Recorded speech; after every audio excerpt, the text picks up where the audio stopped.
తాజ్ వాటర్లో షూట్ రూమ్లో ఉన్నామంటే మా జీవితం గత మనిషి గంజి తాగాం బెంజి చూసాం అంటారు చూంటాం. అలాగే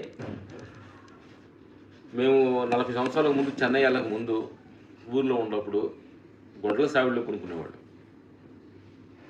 మా చెన్నైలో అయితే మేమిద్దరం గొడ్ల సావిడిలో ఉండే ఒక 10 గేదెలు ఉండే. మా పక్కన మంచం వేసుకొని దోమతెన కట్టుకొని అప్పుడు కొనుక్కునేవాడిని.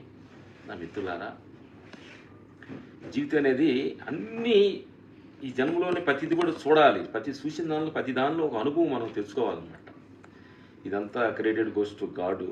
మా జీవితాన్ని ఎక్కడెక్కడో మలుపు తిప్పుతుందన్నమాట. గొడ్ల సావిడిలో పడుకున్నాం మేము.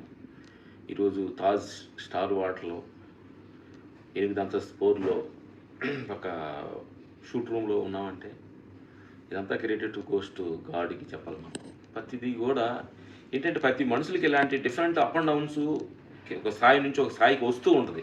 కానీ ఇక్కడే ప్రతి మనిషి అలెక్టివ్గా ఉండాలి.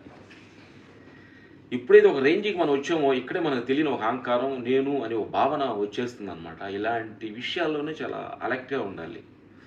నువ్వు గొడ్డల సావిడిలో ఉండా, ఒక స్టార్ తాజ్ వాటర్లో ఉండా, ఎక్కడుండా నీ స్థితిగతులు ఒక లిమిట్గా ఒక క్రమశిక్షణగా మనం ఎప్పుడైతే ఉండగలిగితే మన జీవితానికి అది చాలా యాక్టివ్. తప్ప చాలామంది నా మిత్రులు ఏం చేస్తున్నారంటే గతాన్ని మర్చిపోయి ఇప్పుడున్న విషయాన్ని చూసుకుంటూ ఇప్పుడున్న ఇలాగే నాకు శాశ్వతంగానే ఇలాగే ఉంటుందని అనుకొని బెమలో పడిపోయి ఇలాంటి స్థితి లేనప్పుడు చాలా మనిషి దుఃఖంలో పడుతుంటాడు. అందుకని నా మిత్రులారా, ఈ ఎక్కడుండా గొడ్ల సావిడిలో పడుకున్నా, ఈ స్టార్ వాటర్లో ఉండా, రేపు లేకపోయి ప్లాట్ఫామ్ మీద పడుకున్నా అన్నిటినీ సమానంగా చూడాలి.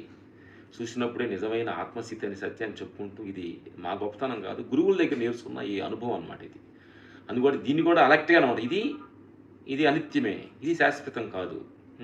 ఒక టైంలో ఎక్కడుంటామో, ఏ క్షణం ఏం మారుతుందో ప్రతి మార్పుకి మనం యాక్సెప్ట్ చేస్తూనే ఉండాలి. తప్ప ఇలాగే నేను స్టార్ వాటర్లో ఉంటానని బెమలో బతికిపోయి అది లేనప్పుడు దుఃఖంలో చాలామంది, ఇది స్టార్ వాటర్లు అని కాదు, ఎనీ ప్రాబ్లమ్స్, కారు కావచ్చు, ఇళ్ళు కావచ్చు, లగ్జరీ కార్లు కావచ్చు, నగలు కావచ్చు, అవి ఉన్నప్పుడు ఆనందపడి లేనప్పుడు దుఃఖపడి చాలామంది డిప్రెషన్కి వెళ్తున్నారు. అందుకని ఉన్నప్పుడు అనుభవించండి, లేనప్పుడు దాని గురించి దుఃఖించవద్దు.